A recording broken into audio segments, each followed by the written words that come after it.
Como nós enxergamos aquilo que nós estamos fazendo, como nós enxergamos o outro, como nós enxergamos a nossa equipe, como nós enxergamos os nossos liderados. Fica comigo até o final, a gente vai conversar um pouquinho sobre isso.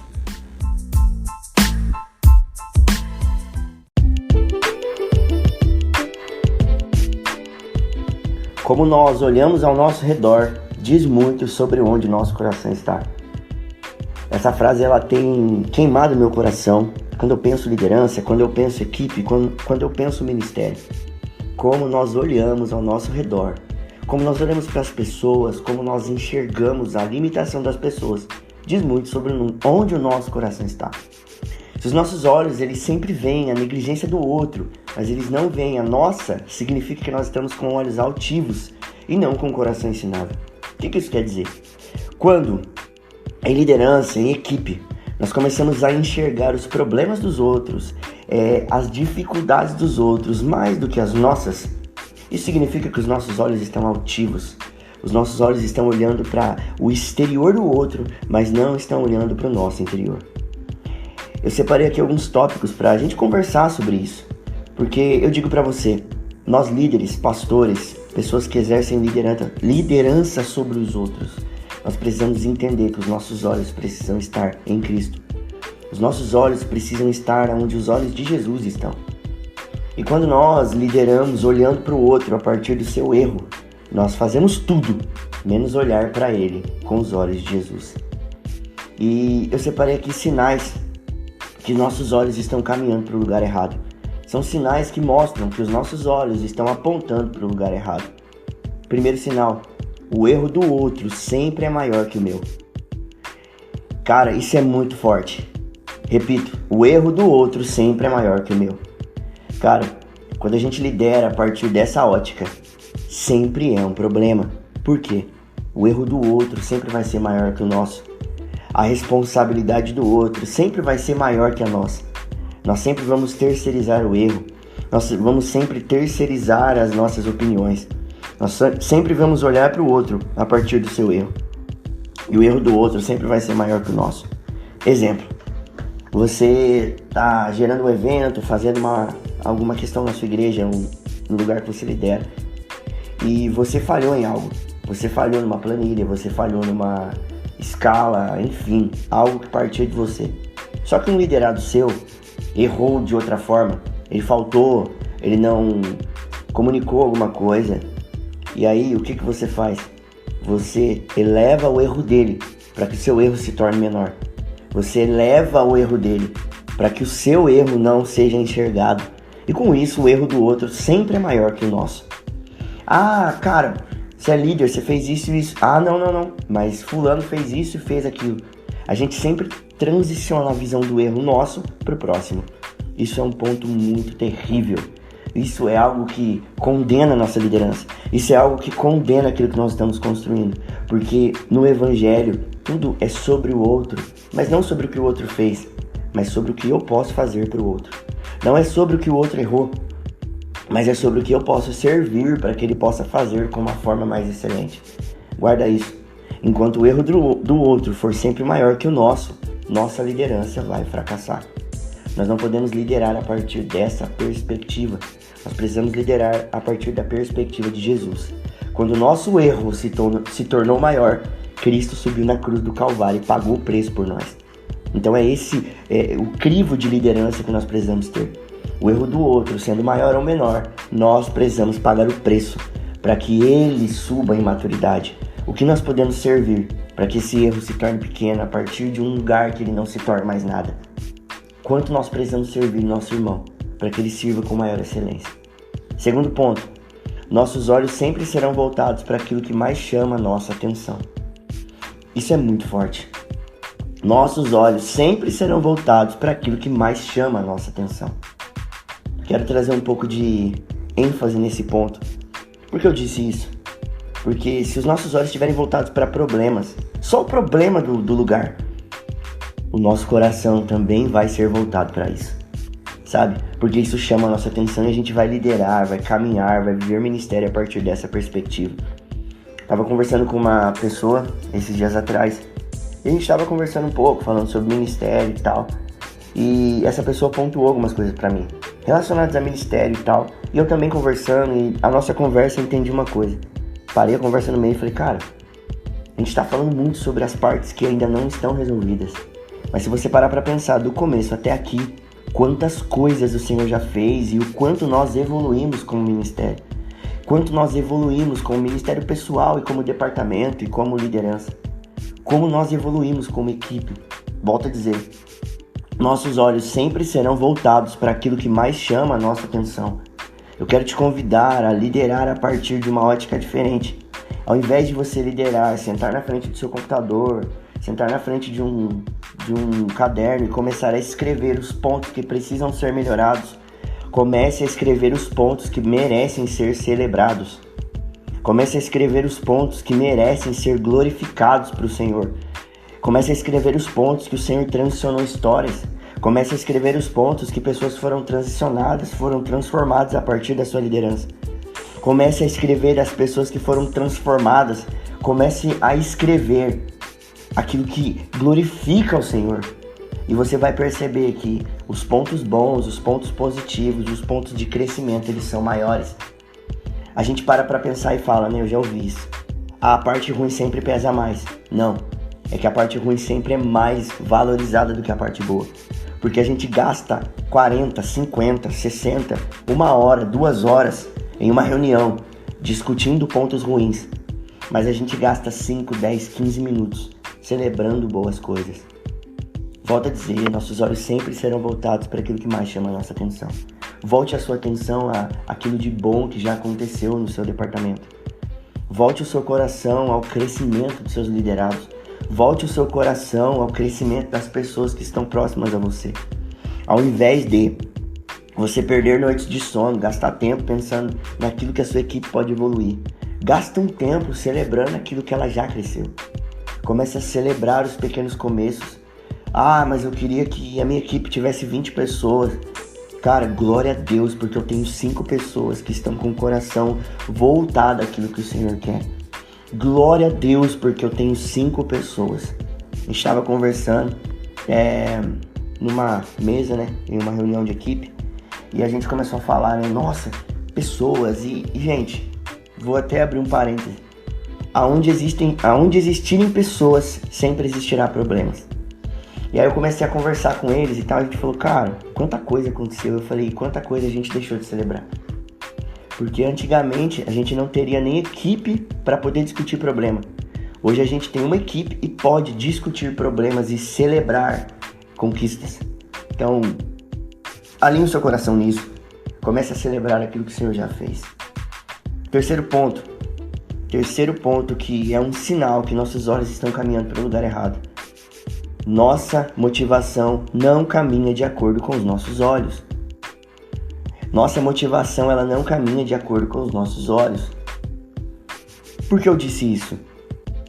Ela não pode caminhar de acordo com os nossos olhos. A nossa motivação precisa ser movida por Cristo, pela causa de Cristo, por aquilo que Cristo acredita, por aquilo que Cristo morreu. Porque se nossa motivação for caminhar de acordo com os nossos olhos, nós vamos liderar, nós vamos viver ministério a partir de uma ótica humana.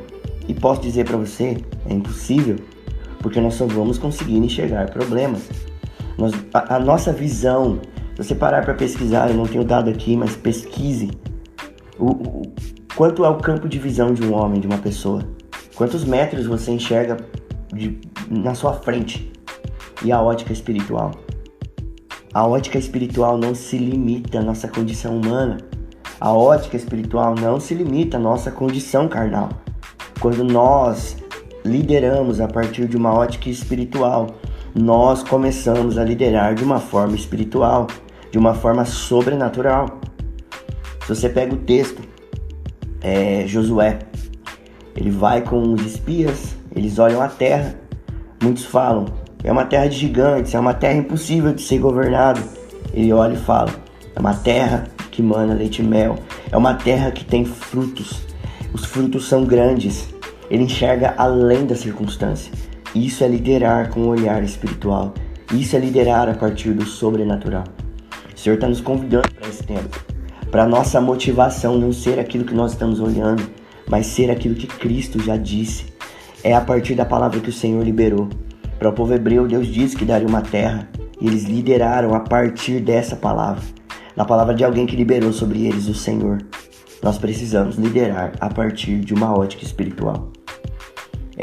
Exemplos de situações que nos impulsionam a olhar além de nossas falhas.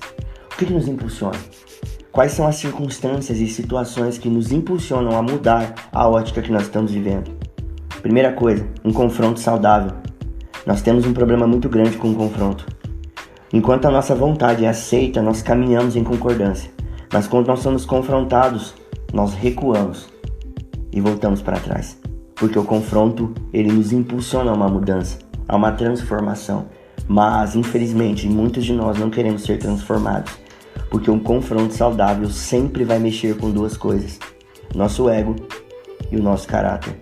Se nós não tivermos um caráter aprovado, um ego mortificado, morto, nós não vamos conseguir viver um confronto saudável. Eu quero convidar você, aceite confrontos saudáveis. Nós como líderes temos um problema muito grande, onde quando a gente apresenta uma ideia e ela não é bem aceita, porque nós achamos que somos donos da verdade. Ei, líder, você não é dono da verdade. Você, juntamente com a sua equipe, está caminhando para encontrar a verdade que é Cristo. Então aceite confrontos saudáveis. A maior celebração de um líder é ele olhar para um projeto e ver que o projeto fluiu, pessoas foram transformadas através desse projeto. E esse projeto não veio dele. Isso é legado, sabe? E isso só pode acontecer a partir de confrontos saudáveis. Segundo ponto, posicionamento. Não existe romper sem posicionamento. Não existe transformação sem posicionamento. Não existe mudança de visão sem posicionamento. Nós precisamos nos posicionar como líderes. Nós precisamos nos posicionar como linhas de frente. Davi deveria estar na guerra. Quando ele deixou de estar na guerra e ficou no palácio, ele viu uma mulher tomando banho, de um grande amigo dele, de um líder. Ele tomou essa mulher para si e matou o líder. Ele abandonou o seu posto. Ele deixou de se posicionar. Deixa eu te falar uma coisa. Quando um líder deixa de se posicionar, todos os seus liderados sofrem com ele. A falta de posicionamento de um liderado faz com que ele sofra. A falta de posicionamento de um líder faz com que todos sofram. Anote isso. A falta de posicionamento de uma pessoa, de um liderado, ele sofre. Mas quando um líder deixa de se posicionar, de estar nesse lugar de governo, todos sofrem. Posicionamento é essencial para um cumprimento de propósito. Terceiro ponto, de situações que nos impulsionam a olhar além de nossas falhas, além dessa ótica humana, ter conversas difíceis. Por que nós temos um problema sério em ter conversas difíceis? Sabe, final de culto, quando uma pessoa chega e fala pra você, cara, eu preciso conversar com você. A gente foge, a gente vai embora mais cedo. Quando uma pessoa te confronta e fala, cara, eu preciso falar com você sobre uma situação, a gente deixa de responder no WhatsApp, some, sai do grupo, não responde a mensagem. Por quê? Nós não estamos prontos para ter conversas difíceis. Nós precisamos ter conversas difíceis, porque as conversas difíceis vão fazer com que a gente transicione. Nós elevamos o nosso nível de maturidade. E posso te falar uma coisa? Toda vez que nós temos uma conversa difícil, nossa maturidade é testada.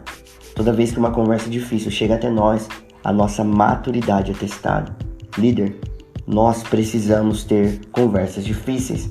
E nós também precisamos ter maturidade para ter essas conversas. Sabe por quê? Quando nós vamos para uma conversa difícil, nós vamos munidos de várias respostas prontas. E nós julgamos aquele que está conversando com a gente. Um exemplo, alguém chama e fala, cara, preciso conversar com você, não gostei de uma atitude sua e a gente precisa conversar. Beleza, vamos lá. Você sai de perto do cara e fala, já sei até que eu vou falar pra ele. Ah, mas ele deixou de fazer aquilo. Certeza que ele vai falar isso, mas eu já vou falar isso porque tal dia ele deixou de fazer tal coisa. Mateus 7, do 1 ao 5 diz assim, não julguem, para que vocês não sejam julgados, pois da mesma forma que julgarem, vocês serão julgados. E a medida que usarem também será usada para medir vocês. Por que você repara no cisco que está no olho do seu irmão e não se dá conta da viga que está em seus próprios olhos? Como você pode dizer ao seu irmão, deixe-me tirar o cisco do seu olho quando há uma viga no seu? Hipócrita, tire primeiro a viga do seu olho, então você verá claramente para tirar o cisco do olho do seu irmão. Entende isso? Quando nós vamos para uma conversa difícil, quando nós vamos para um confronto, nós vamos munido de julgamento. Líder, não lidere a partir de julgamentos. Lidere a partir da ótica de Cristo. Na ótica da cruz, nós somos todos iguais. Na ótica da cruz, nós somos todos iguais. Não se esqueça, nós estamos liderando filhos de Deus. Nós estamos liderando pessoas que Cristo morreu por elas. Quando você for para uma conversa difícil, vá para essa conversa com o coração ensinável. É um engano para nós. É um engano para qualquer líder, para qualquer pessoa que exerce ministério. Pensar que vai para uma conversa difícil e não vai sair de lá aprendendo algo. Eu ouvi uma frase de um pastor uma vez que ele disse que ele aprende com tudo. Com acerto ele aprende o que fazer. Com o erro ele aprende o que não fazer. A escolha de aprender ou não é nossa. Então eu quero dizer para você, vá para uma conversa difícil com o coração ensinável. Vá para uma conversa difícil com os olhos de Cristo, buscando uma transformação. Sabe? É isso que nós precisamos fazer. Seus olhos sempre vão apontar onde o seu coração está. Por isso que nós precisamos entender isso. Lucas 11:34 diz assim: os olhos são como uma luz para o corpo. Quando os olhos de vocês são bons, todo o seu corpo fica cheio de luz. Porém, se os seus olhos forem maus, o seu corpo ficará cheio de escuridão. Isso é muito forte. Os nossos olhos são como uma luz para o corpo. E quem é a luz? Cristo. Quando os olhos de vocês são bons, todo o seu corpo fica cheio de luz. Quando os nossos olhos olham a partir da ótica de Cristo, todo o nosso corpo fica cheio de Cristo. Porém, se os nossos olhos forem maus, o seu corpo ficará cheio de escuridão. Quando os nossos olhos não são os olhos de Jesus, nós nos movemos a partir da carne. Entenda isso. Tudo que for capaz de prender seus olhos vai facilmente dominar seu coração. Tudo que for capaz de prender os nossos olhos vai facilmente dominar nosso coração. Tudo que chama a nossa atenção, nós falamos sobre isso em alguns tópicos acima. Tudo que for capaz de prender nossos olhos, de roubar nossa atenção, vai facilmente dominar nosso coração. Só que se os nossos olhos forem luz, nosso corpo, nosso coração, nossa mente, tudo será dominado por Cristo. Suas mãos são guiadas onde o seu coração aponta. O que isso quer dizer? Nossas mãos, nossas obras, elas são guiadas para onde o nosso coração está apontando. Não adianta nós fazermos obras com as nossas mãos sem apontar o nosso coração para Cristo. Nós precisamos fazer as nossas obras, não porque somos líderes, não porque somos obrigados, mas porque Ele fez primeiro e porque Ele ama aquelas pessoas. Nós também precisamos amar. Nós precisamos apontar para Cristo. Os nossos olhos precisam estar olhando para Ele. E eu quero dizer para você que sobre nós existe a decisão. Existe uma decisão sobre o que nós vamos estar olhando. Sobre nós está a decisão do que nós faremos com aquilo que nós estamos vendo. Ei, existe um convite para nós. Ou nós olhamos para o problema a partir da crise, ou nós olhamos a partir de ser um agente de transformação. Então eu quero te convidar. Ei, você líder, pastor que está me ouvindo. Você homem, mulher de Deus que exerce liderança. Ei, você jovem que almeja ser um líder, ser um pastor, ser uma pessoa relevante no ambiente que você encontra. Anote essa frase. Ou nós olhamos para o problema a partir da crise, ou olhamos a partir de ser um agente de transformação. A palavra de Deus diz que a natureza aguarda ansiosamente a manifestação dos filhos de Deus. Nós precisamos nos posicionar.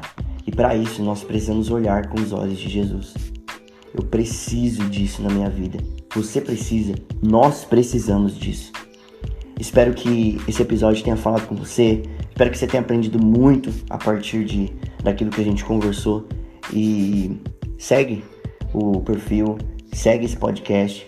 Eu tenho certeza que vai fazer muito sentido para você.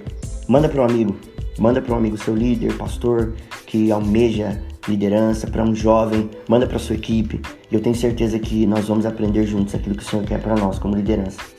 Beleza? Que Deus te abençoe e a gente se vê no próximo episódio. Em nome de Jesus. Falou!